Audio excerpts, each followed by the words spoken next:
Sa mundo ng boxing, maraming malalakas, maraming sikat, pero isa lang ang tunay na halimaw, Naoya Inoue, the monster ng Japan. Isang boxer na hanggang ngayon halos walang makapigil sa kanyang bangi sa ibabaw ng ring. Bilis, lakas, timing, at knockout power, kumpleto sa kanya. Kaya nga maraming fighter ang maangas sa social media, ibang usapan kapag kaharap mo na mismo si The Monster sa ring. Dahil isang malingalapat kay Naoya Inoue. 10. He is the winner by way of knockout.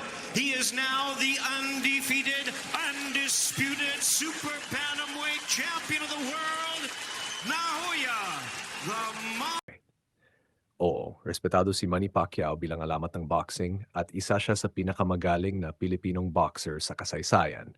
Pero pagdating sa prime for prime fantasy matchup, may ilang fans sa Japan na naniniwalang kahit prime version ni Manny Pacquiao ay babagsak lang din, mahirapan din sa bilis, power, at precision ni Naoya Inoue lang siya ang pwedeng sumubok kay Inoue.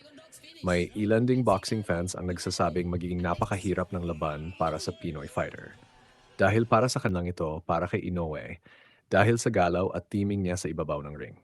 Babagsak lang din si Casimero kasi wala naman silbing kalaban si Casimero, sabi ni Naoya Inoue.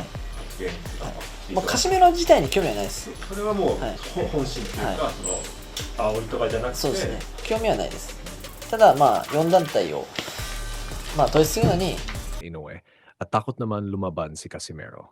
Habang si Casimero ay kilala sa pagiging agresibo at pressure fighter, si Inoue pa rin ang buong boxing world ang posibleng jera ng maangas na Pinoy warrior kontra sa kinatatakutang Japanese monster.